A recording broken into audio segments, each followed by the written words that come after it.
नमस्कार मेरे प्यारे दोस्तों, आप लोगों का यह स्टडी पॉइंट आजमगढ़ में स्वागत है। दोस्तों, आज हम नंबर सिस्टम या संख्या पद्धति का पार्ट 2 पढ़ेंगे, जिसमें इकाई का अंक ज्ञात करेंगे। यानी किसी भी संख्या में अगर मल्टीप्लाई कर दें तो उसके इकाई अंक पे क्या हो सकता है, उन्हीं संख्या के बारे में पढ़ेंगे। लेकिन हम आप लोगों से बताना चाहते हैं कि एक जो प्रश्न है आपके सभी कंपटीशन यानी रेलवे में या एसएससी में सभी पूछे गए हैं, जिसको हमने ढूंढने के लिए अपनी पुरानी कॉपी यानी ग्रुप डी के नोट्स में से इसे निकाला है। इतना आसान नहीं था हमें इन प्रश्नों को ढूंढना, क्योंकि अभी 4 महीने करीब करीब हो चुके हैं उस पेपर को, लेकिन अभी हम भूल नहीं पाए हैं। काश थोड़ा बढ़िया से पढ़ लिए होते, थोड़ा अच्छे से नोट बना लिए होते, तो आज हमें यहाँ पे नहीं होना होता। कुछ भी नहीं पता था हमें कि कभी आजमगढ़ से घर आना पड़ेगा, एक प्राइवेट स्कूल में पढ़ाना पड़ेगा, और ये तो कभी सोचे नहीं थे कि ग्रुप डी के बाद हमारी ज़िंदगी क्या होगी। बहरहाल यही ज़िंदगी है कि ग्रुप डी में नहीं हुआ सिलेक्शन, 3-4 नंबर कम रह गए, और उसके बाद हमारे ये लास्ट स्टेप है, ये लास्ट कदम है अपने पढ़ाई को बचाने के लिए, जिसके लिए हमें यूट्यूब पर आकर के आप पढ़ाना पड़ रहा है, ताकि आगे की परीक्षाओं के लिए हम बढ़िया से पढ़ सकें, ताकि हमारे जो भी सपने हैं वो पूरा हो सकें। लेकिन इतना आसान नहीं है कि जिस रास्ते पे आप बढ़िया से चलें और अंत में जाकर के आपके पैर थोड़े से डगमगा जाएं और आप अंत समय में जाके गलती कर दें, और उसके खामियाजा का मतलब ये है कि गए थे मान लीजिए तालाब में तैरने, और अब तालाब में न तैर करके अब किसी महासागर में तैरना पड़ेगा, क्योंकि इतना आसान नहीं है हमारे लिए। बहरहाल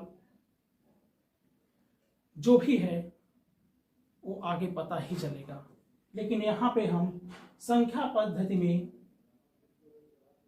इकाई का अंक ज्ञात करेंगे। यानी जितने भी प्रश्न हैं यहाँ पे हमने नोट किए हैं, सभी 11 प्रश्न हैं, सब में हमें इकाई का अंक ज्ञात करना है। यानी कैसे पता चलेगा कि बड़ी सी बड़ी संख्या है सब में, इसका इकाई का अंक कैसे ज्ञात होगा।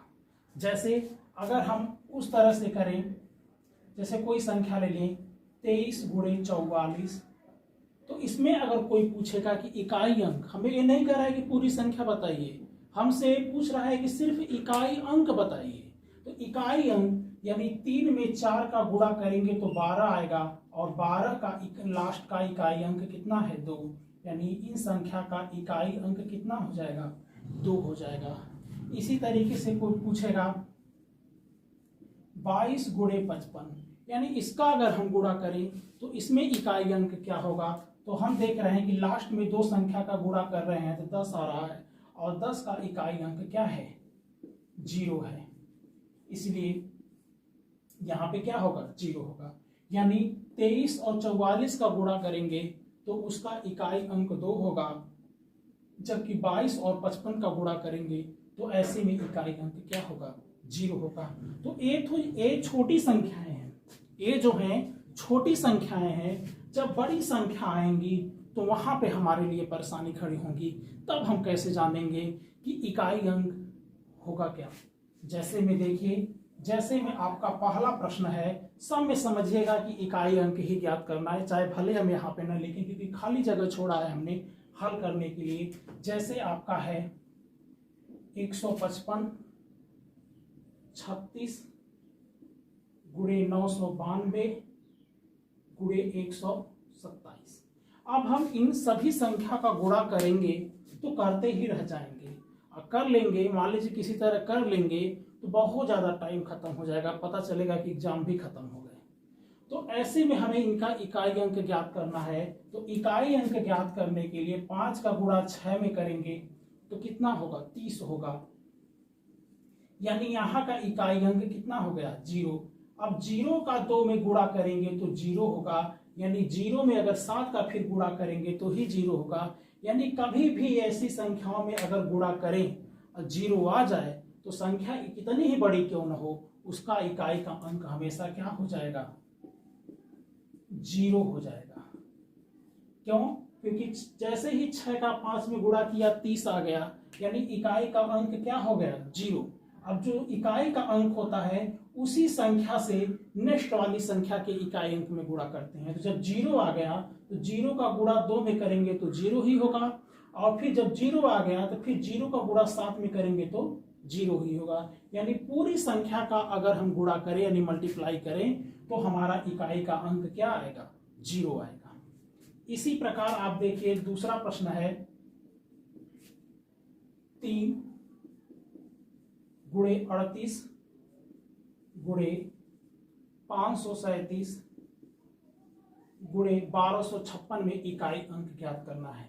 यानी इन संख्या का इकाई अंक ज्ञात करना है। तो ध्यान से आप देखिएगा कि यहाँ 3 है, 3 का गुणा 8 में करेंगे तो आएगा 24 आएगा ना, 3 का गुणा 8 में करेंगे तो 24 आएगा। नियम देखिएगा कैसे गुणा कर रहे हैं। अब बचा यहाँ का इकाई अंक 4, अब इस 4 का गुणा हम 7 में करेंगे तो आ जाएगा 28, यानी इकाई का अंक 28 में क्या है, 8 है, और 8 का गुणा 6 में करेंगे तो हो जाएगा 48, यानी 48 का इकाई अंक क्या हुआ, 8 हुआ। इसलिए इकाई अंक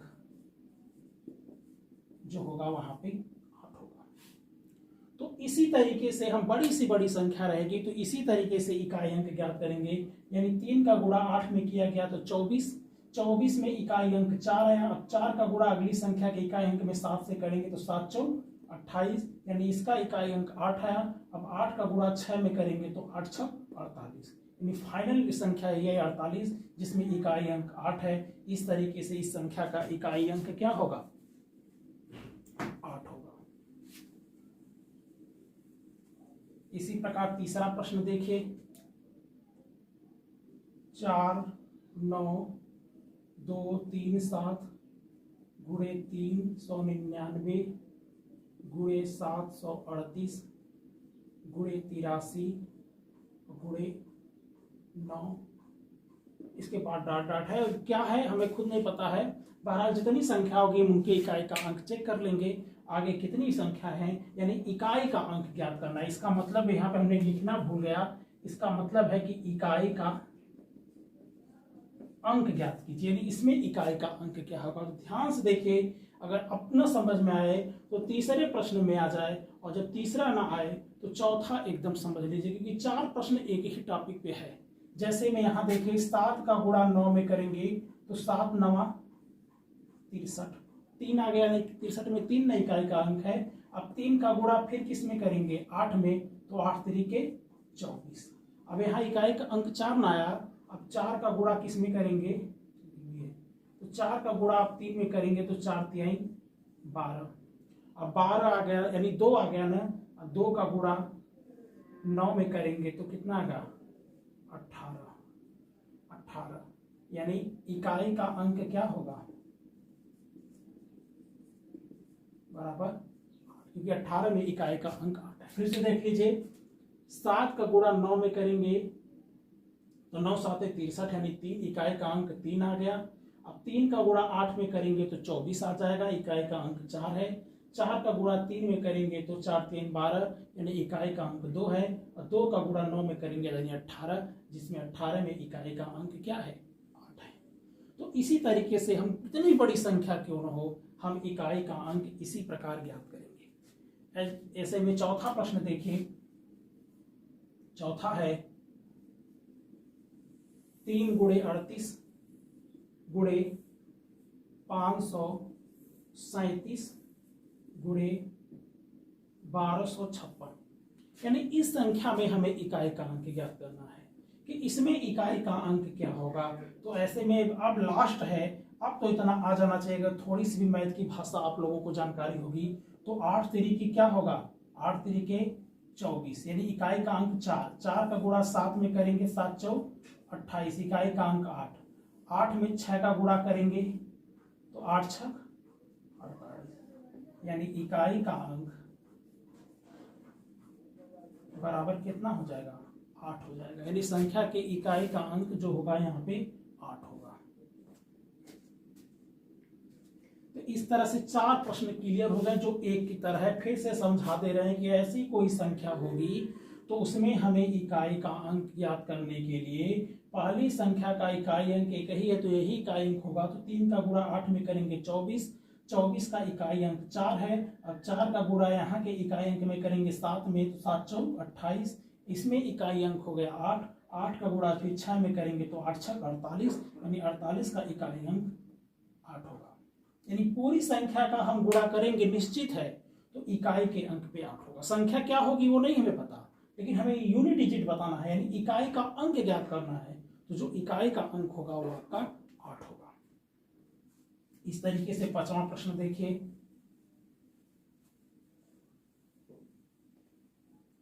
5वां प्रश्न है आपका 273 प्लस 512 एक कोष्ठ में है, प्लस 414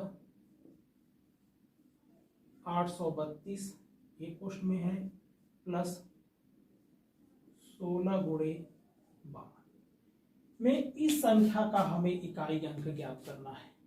यानी जो ये संख्या दिख रही है बीच में तो गुणा होना चाहिए,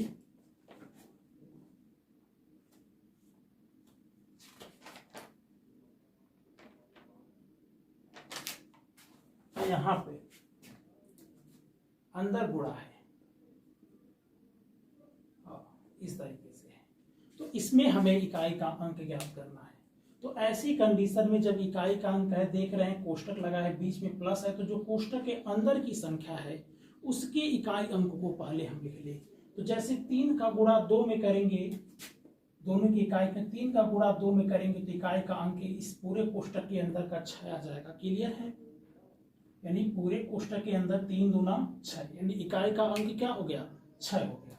प्लस अब इनके इकाई का अंक गुणा करेंगे तो 4 दूना 8 हो गया, फिर प्लस है, फिर 6 का गुणा 2 में करेंगे, यानी इनके इकाई का अंक इनके इकाई, तो 6 का गुणा 2 में करेंगे तो 6 दूना 12, कितना आएगा? 12।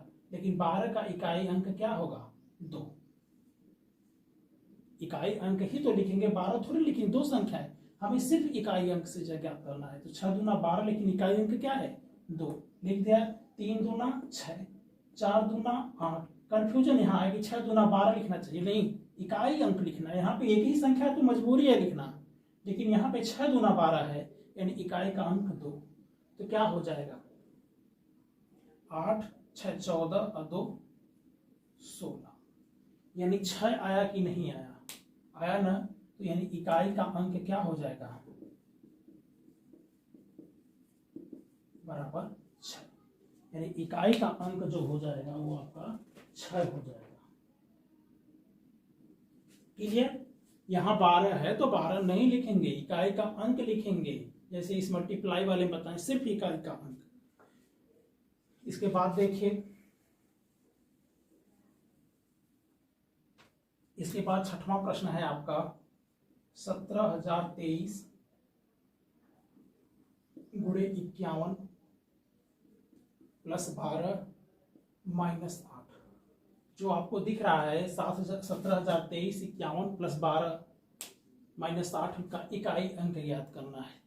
तो धीरे से हम इसके इकाई अंक का पता करेंगे, इकाई के अंक का क्या करेंगे? पता करेंगे। तो ऐसे में 1 का गुण 3 का गुणा अगर 1 में करेंगे तो इन दोनों मल्टीप्लाई में इकाई का अंक 3 आएगा। क्लियर? अब प्लस, अब यहाँ तो गुणा है नहीं तो माइनस कर दीजिए, तो 12 में से 8 जाएगा तो कितना बचेगा? 4, यानी 4 3 मिलके 7, यानी इकाई का अंक कितना हो जाएगा? बराबर 7 हो जाएगा। तो ए है नियम मेन मैथमेटिक्स का कि ऐसी कंडीशन में हम गलती नहीं करेंगे,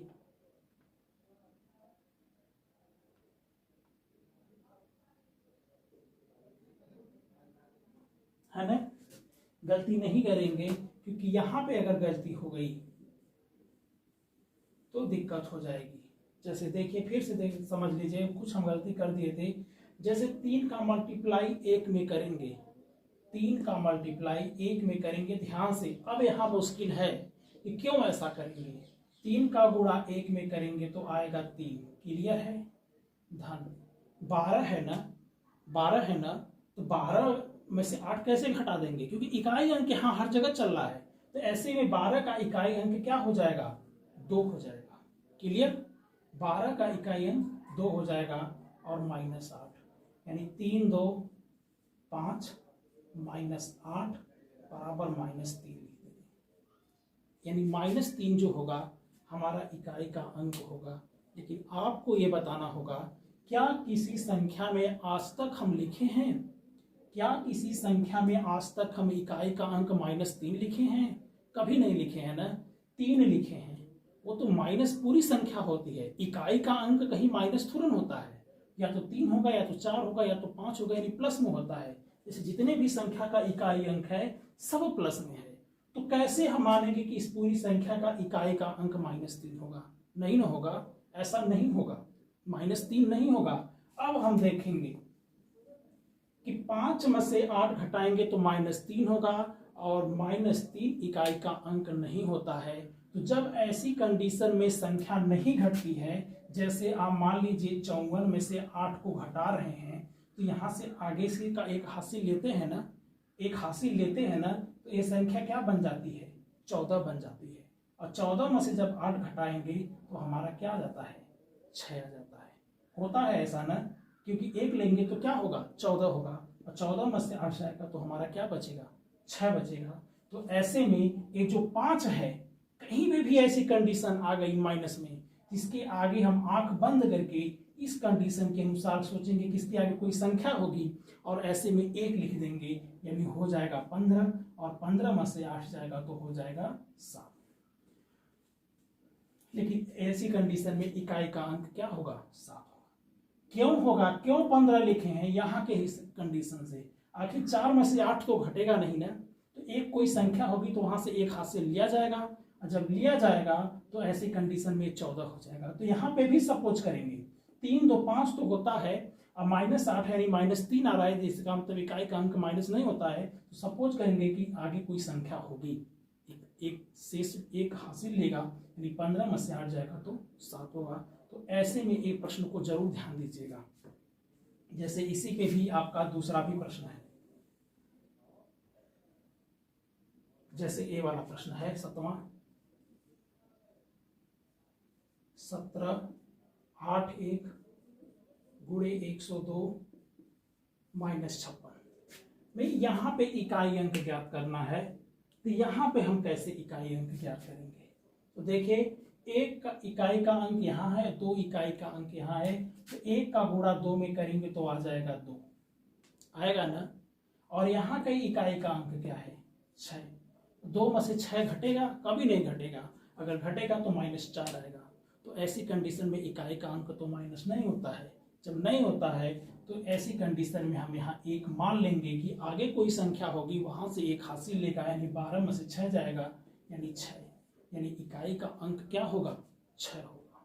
तो 2 प्रश्न इस टाइप के थे कि जिनमें हमें इकाई का अंक माइनस में आ रहा था, लेकिन ऐसी कंडीशन में इकाई का अंक माइनस में नहीं होता है, तो ऐसे में 1 हासिल लेंगे, तो ऐसे में वो संख्या के आगे हम 1 लिख देंगे। जिनको समझ में आ रहा है ठीक है, नहीं आ रहा है तो ऐसा करिएगा हमेशा, तो 1 लिख दीजिएगा, और ऐसे में 12 में से 6 जाएगा 6, पूरा पूरा करके देख लीजिएगा, इकाई का अंक आपका हमेशा ही जो आएगा वो आपका 6 ही आएगा। ठीक ना। इसके बाद आपका 7 प्रश्न हो गया। इसके बाद जो है 8वां प्रश्न है। अब देखिए, ये अलग टाइप के हैं। जो 8वां है आपका 91 गुणे 92 गुणे 93 डॉट डॉट 99, यानी गुणा है, यानी बीच में संख्या जो 94 95 96 97 98 है, ये सब छिपा दी गई है। अगर कह रहा है कि इनका गुणा कर दें तो इकाई का अंक क्या आएगा, तो बड़ी दिक्कत है यहाँ पे।